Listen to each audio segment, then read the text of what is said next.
Yeah, I think we will go ahead and get started. I think this is everyone will join us. I believe Matthew might join us at some point. Welcome to our first meeting of the Library Advisory Commission of 2023. I'm going to say 2023. Make sure to remember that it's actually a new year. And I believe there has nobody signed up on the public comment section, so we will skip past that. Go straight to the review of the minutes. Is there any questions or concerns about the minutes? We don't have to vote on that or anything, do we? Just kind of vote to approve. We have a vote to approve the minutes from our, when was that? November 16th. From the November 16th, 2022 meeting. Vote aye. I will second that. Vote of the Zoom crowd.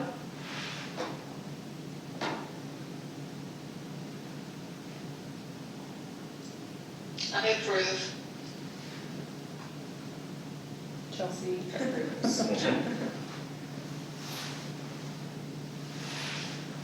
All right, thank you.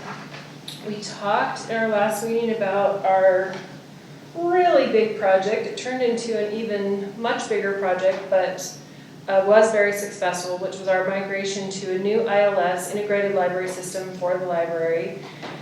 Just as a quick recap, we were at a point where we either needed to seek a new contract with a vendor or choose to go with this open source product. Anthony Morris, who's the Technical Services Division Manager, had participated in the migration to an open source product at UVU. He really liked it. He felt like it was the way to go. We did a full RFP. We met with vendors. We studied the open source product. In the end, we chose to go with the open source product, and we contracted with Bywater Solutions to help us build the product out, and we chose to use the Aspen Discovery layer, which is the patron-facing way to navigate the catalog.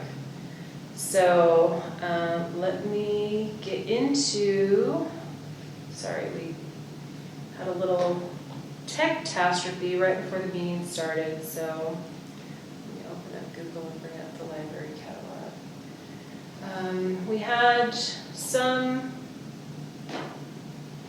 We've had a lot of tech work behind the scenes, but nothing is catastrophic. We've tried to make as much staff available for helping patrons who are having troubles.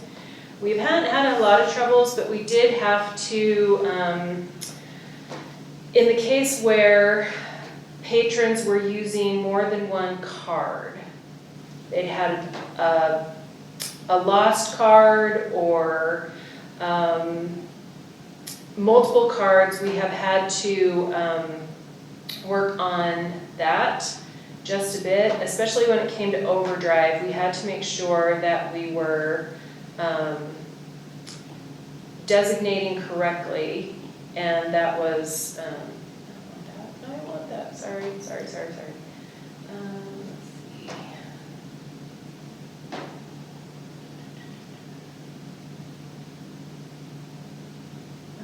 Changes either. Sorry, I brought in this before the shutdown, and that didn't serve me. Okay, so if we go to the library catalog,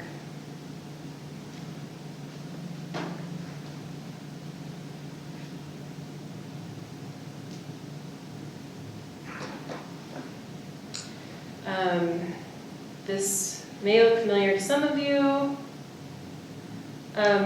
We talked a little bit the last time about a lot of different features, and one thing that we talked about, I had a follow-up question from what were lists, because we had a list that was named political thought. That was something that was on the previous catalog. Staff had created a list full of resources available for politics, and they had just named it political thought. We have since chosen some new names for that, just because that one could have been misconstrued, and I think it says politics and history now. But so we have lots of different lists, and lots more lists will be coming. This is the new item list, and that is populating based on when it arrives at the library. So if it's new to the library or newly published, it should show up on this list. And then that will show up in a wide variety of areas. This is like new fiction for the adult area, new nonfiction. So this one is not necessarily a list that takes work to populate. That is a setting. We do have other lists that staff is creating to kind of help people. So clunky on my navigation on the laptop, but so they have been doing a wide variety of different lists in all different areas, adults, teens, and children, media. So that is still coming together as staff has the opportunity to work on that. And then if you liked one item, maybe you can find it in the list, and like other items, they are discoverable, so that is helpful. Staff is still learning all the tips and tricks of the service. We have learned one thing that, like, if there are different covers available for the same work, we can alter the covers. We can choose a different cover. These older, or maybe not older, but these less mainstream media items, the media librarian is still working on how to best access a cover, because we know that stock placeholder cover is not very enticing. So that's definitely one that he has been working with Anthony on, learning how to better navigate that. We did have these spotlights. They are all different kinds of categories for the spotlight lists. So you can see what people have named them. These are all in the 1, 2, 3s. We have the ABCs, beginning reader, classics, diversity, participation books. I mean, they're just going through and making all kinds of lists that they hope that people will embrace in finding, especially read-alike items, to help people discover new things that they might not know could be in their wheelhouse, and other opportunities like that. One thing that we really like about the new feature is how much searchability it is in one place. So you can search the catalog, it'll take you into the online collection, articles and databases, lists, the library website, and those are things that we are hoping to be able to use more and more and more. We've been talking to the city webmaster about using Koha to build and run the library's website for the best kind of integration, and that has a lot of potential as well.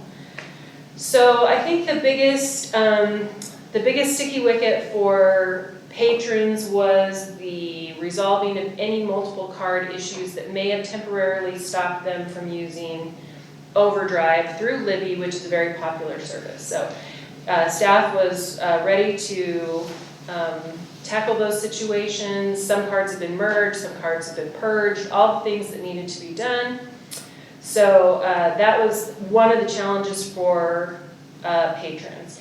Patrons are seemingly enjoying the discovery layer. It seems pretty intuitive to them. Now there's always the, hey, who moved my cheese factor, because we have patrons who have only known Cersei Dynex for probably all their previous catalog searching, and we appreciate that, but we have found staff to be able to give short tutorials to help people find what they want. We actually have a feature in the catalog where Staff can mirror what patron is looking at on the other side so that they can really walk them through whether it's on a phone call or a desk interaction. We've had a number of just back of the house kind of things, just like circulation, policies, procedures, little bits and pieces, nothing too dramatic. Lots of things related to cataloging. We did have to have a pause for receiving orders from the old system to the new system, so we will have a real glut of items come in all at once, and staff has been clearing out items and doing their best to maintain the collection so they're ready to focus fully on those new items. We've had really good success in a couple of ways. One, we talked to the assistant city manager who helped supervise the library, and he was supportive of us going to an auto renew situation. That is, we're hoping maybe a step towards eventually being a fine-free library, because we want to remove any barriers to keep from people using the libraries, especially families. And so patrons should be getting a notification that this item has been auto-renewed, bring it back, here's your other chance, kind of thing. The challenges with that are that you previously could renew your item from the point where you discovered that it was late. So it's a week late, okay, I'm gonna renew it now.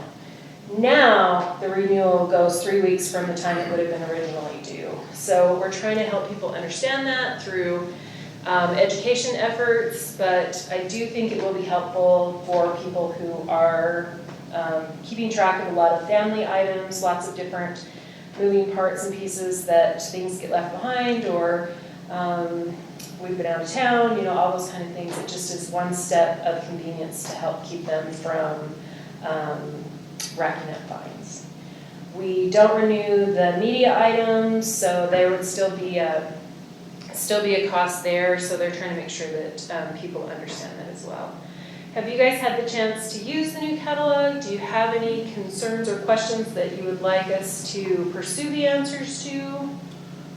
I had a question about renewal. So I tried to renew a book and it said you can't renew it. I haven't renewed it at all. Is that because of the auto renewal? Did it have holds on it? We usually can't renew a book if someone else is on hold for it. Okay. But you can call in the past, it had allowed me to, like on the old system, like even if there was someone on hold, like you still got your like one time to renew it. And that it wouldn't let you do that? No, so. Okay. I don't know, that was like when it first launched, so maybe it's been resolved, but. I will ask about that. You can always call and talk to a real life person, and they can provide those little bits of grace or other things, but that was not my understanding. I think I think it should not necessarily auto renew, but I thought you could renew it. But I will double check on that. Yeah, I just tried it on at home on my computer and it wouldn't let me, so. Okay. It wasn't a big deal because my son finished it anyway, so. No, that's a departure from what we want, because everyone's entitled to have one renewal. Otherwise, I feel it's not that much different, it just looks different, so, but. Yeah.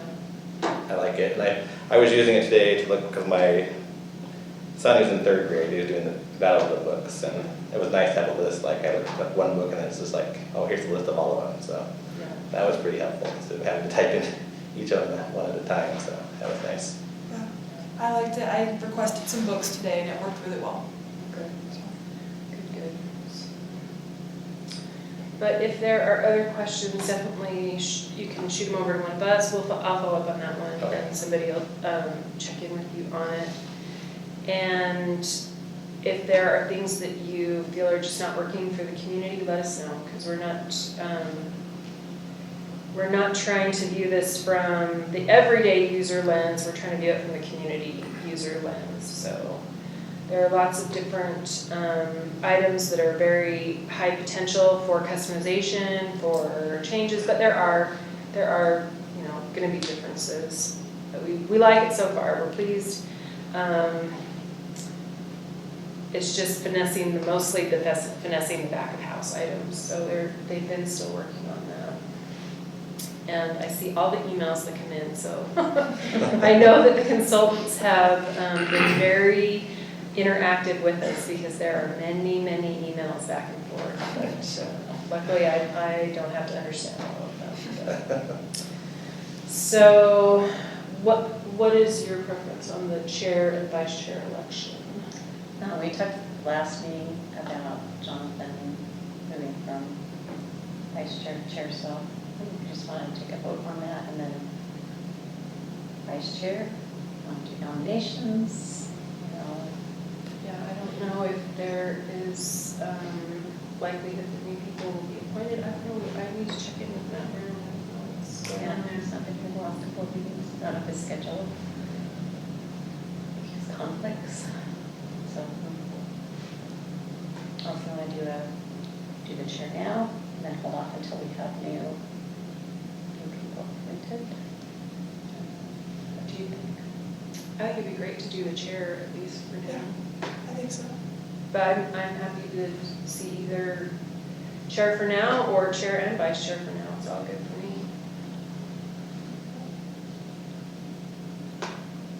I'm not especially interested in being vice chair. I don't know if Mary or Chelsea would want to be vice chair.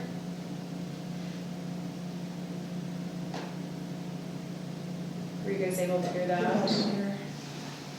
So Karina is not necessarily interested in being the vice chair. She's wondering if either of you have interest in being the vice chair.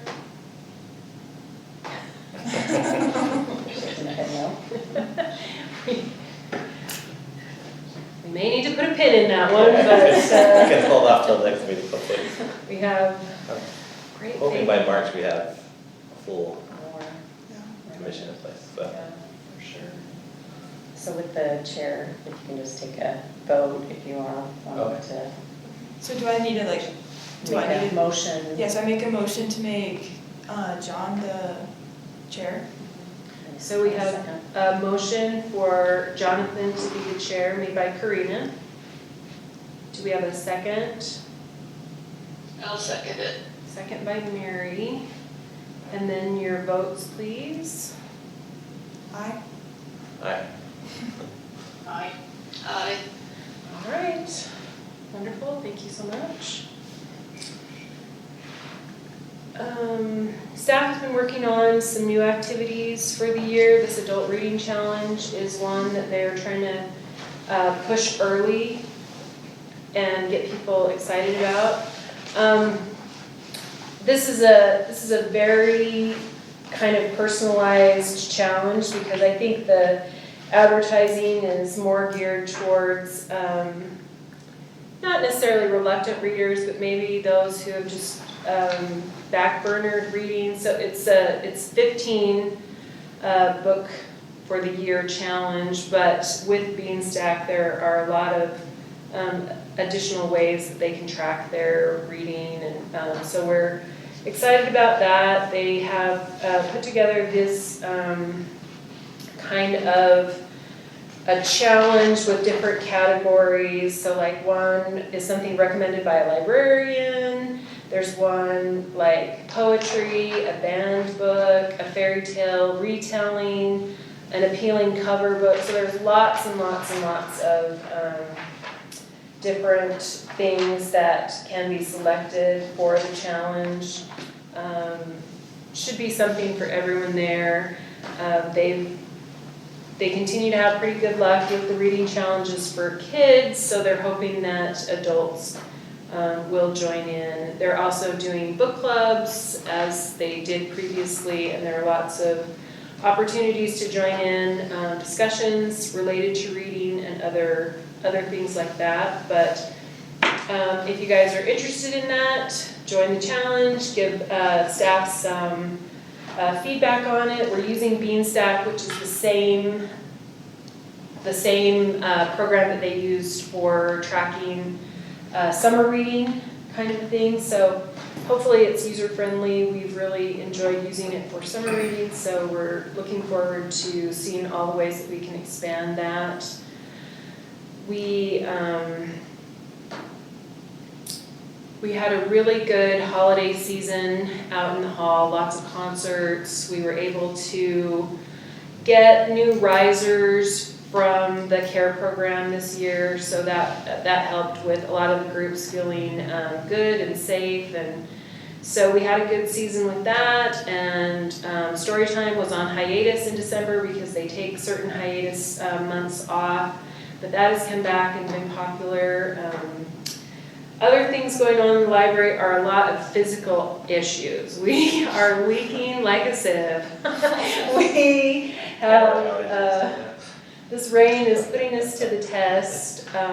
Even on brand new buildings though, rain puts great big buildings to the test. I'm sorry to say it, the hall has many leaks and they keep thinking they have them all chased down, and then they find it somewhere else because water runs. And with this much water, it is running all over the place. So we are noting many, many leaks. Our facilities team has been good. They've been responsive. There's not all that much they can do in the moment that it's raining, but they're trying to get a really good handle on it for the soonest time possible. Our roof on the children's wing, the north wing, is problematic because it is the original roof, and it is not completely out of the realm of possibility that an original roof would last this long, but it is not a very safe structure for people to be on. So they are working with a contractor to look at it from repair and getting information about replacing it. But it will need to have a contractor who has like lift capability, because there are no really good structures up there to clip on. The facilities manager wants to recommend a different type of roof than a membrane roof, but those are all things that they're frustrating. They're frustrating for staff and patrons because we don't want to be having people in unfavorable situations, so you'll see garbage cans and other things around. We had an overabundance of water come down the media wall, so the wall behind the informational DVDs is currently soaked. We went over and looked at it just a few hours ago and just barely tapping it. The facilities guy went right through the drywall, so that's going to have to be repaired. He's got some ideas for extending or relocating some downspouts to hopefully direct water away from that area. But it's good for the environment, so we are on board for all of this precipitation. But right now it's a bit of a tricky thing, not only for us but other large city buildings as well. It just kind of goes with the territory. We have also been plagued with power outages. Those have been coming from Rocky Mountain Power, and we had a big one probably a month ago now on Saturday. That it was bitter cold outside, and our fob doors don't open when there's no power, so not all of our part-time staff have keys, so I literally jumped out of bed, put on my glasses, and still looked about that terrible 5 hours later. But we don't know why Rocky Mountain Power is having some issues. We had another one on Monday night, but it wasn't a lengthy one. We've noted some vulnerabilities when the power's been going out. We've had struggles with the lighting in the auditorium after the power comes out, so they're working with contractors on that. The Monday night outage took out the elevator for a whole day and a half. We've really struggled bringing that back on. So it's never convenient without the elevator, because we have both patrons who need it and families who need it. And so we've been trying to offer some workarounds to that if people needed to come up to the non-fiction 0 to 300s floor. But so we are hoping that we're getting near the end of those, because anytime it just even flickers, it can cause havoc in the city. On the Saturday that we were out for many hours, it would come back up and we could connect to the internet, but we didn't have IP address connection, so that delayed us a bit in opening. But staff has been very patient. They're really good. The city's generator it got fried during part of the switch got fried in the 5-hour power outage, and so they've ordered the parts. So for the short power outage, we didn't really have any backup, and that, luckily, it was just a short one, but. So staff has been dealing with that, but they've been pretty chipper about it. So kids think it's cool and adults think it's annoying when the power goes out. So those are some of the other challenges that we have been dealing with from a just random standpoint. Let me get to the, let's see, I should go to the library catalog and then we can. So the children wing, that was like built in like early mid-90s about. It's 27 years old. 95, this one. Okay, so that's the same era since then. They are doing some art programs coming up that you can access the full calendar on the library website. They are bringing back the Dragon later on the 21st of January. They will be building that big Lunar New Year dragon that they did last year. People enjoyed that. Kids helped with it. So we just have lots of activities coming up. The anytime or passive programming activities continue to be very popular. This is the book club for kids, the Check It Out book club, the Vanderbeekers of 141st Street. The adult book club is, I think, Braiding Sweetgrass. The adult book club is Braiding Sweetgrass. We have just a lot of things coming up.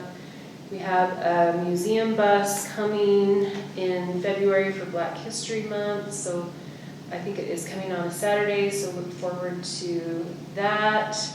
We've been doing film screenings and lots of different activities trying to provide good options for families looking for things to do in the winter months. We have 2 showings of the Great Scott Magic Show. That's not, that's always a crowd pleaser, and we try to build relationships with people in these crowd pleaser events so that they will engage with us on many other types of opportunities. So that is one thing. I was going to show you the summer reading theme for 2022 or 2023. Sorry, I'm not there yet.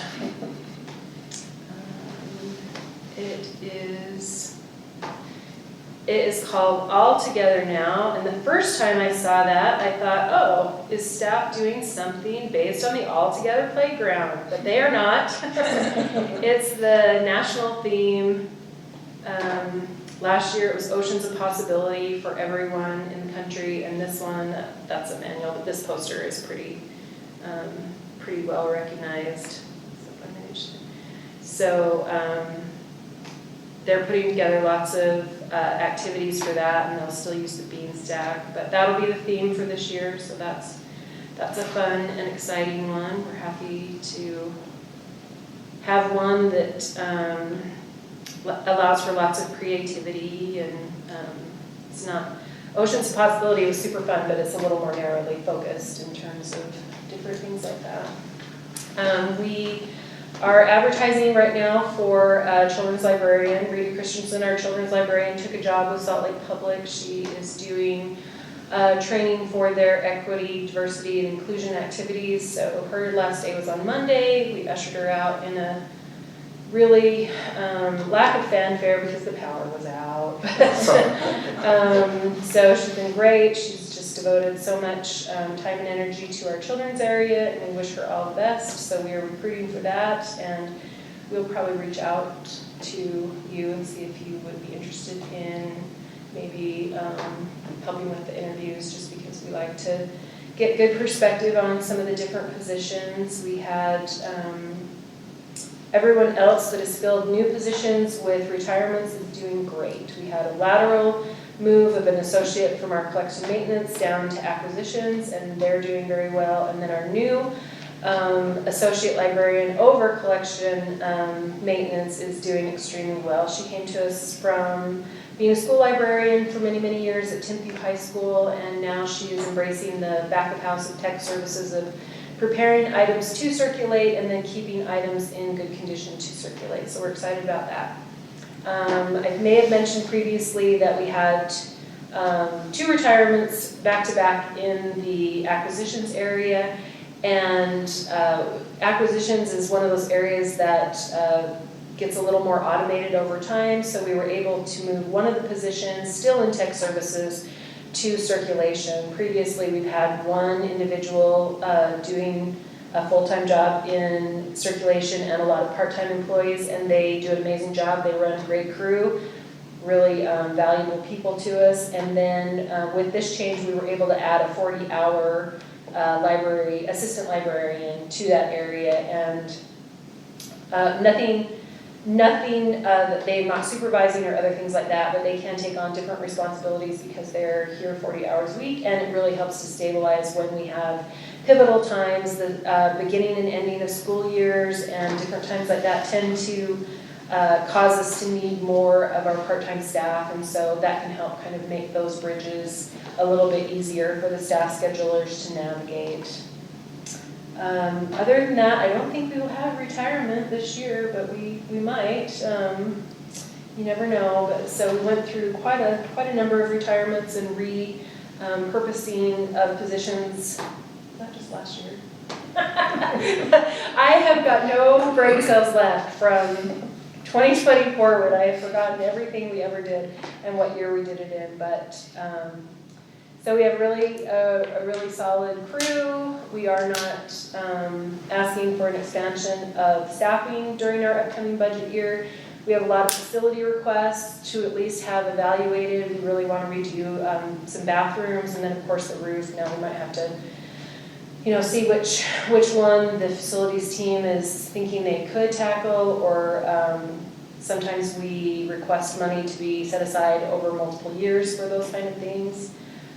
But not any staffing requests this year. We have a good team, and we're happy with the resources that we have there. Those are really all the updates I have, unless there are other things that you guys would like to bring up.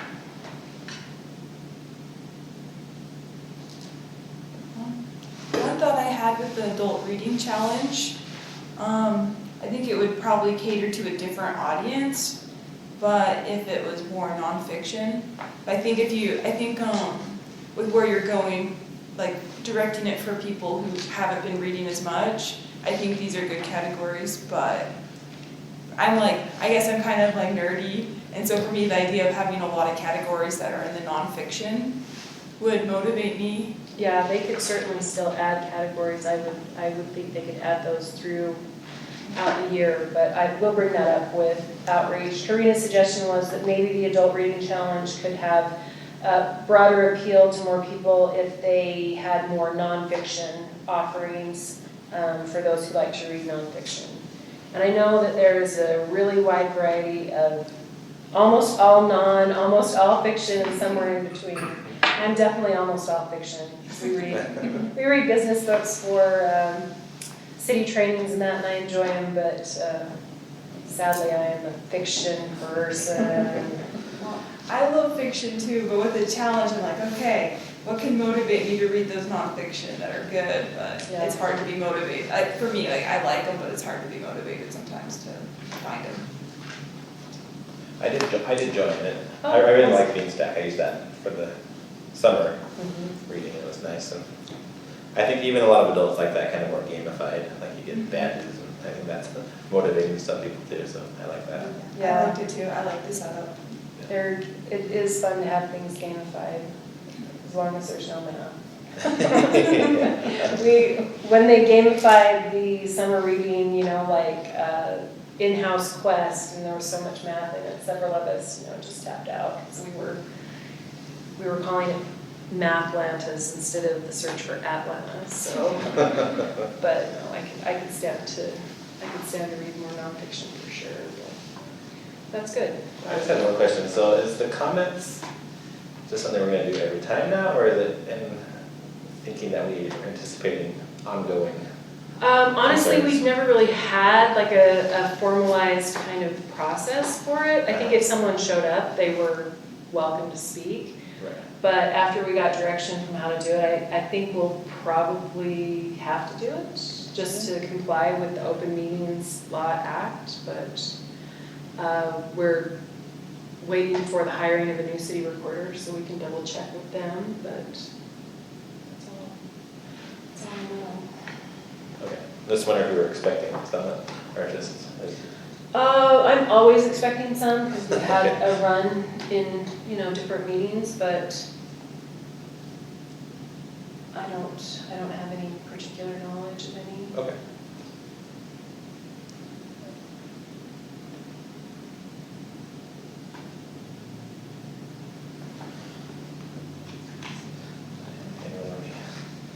I would say I'm making a motion to adjourn for the meeting.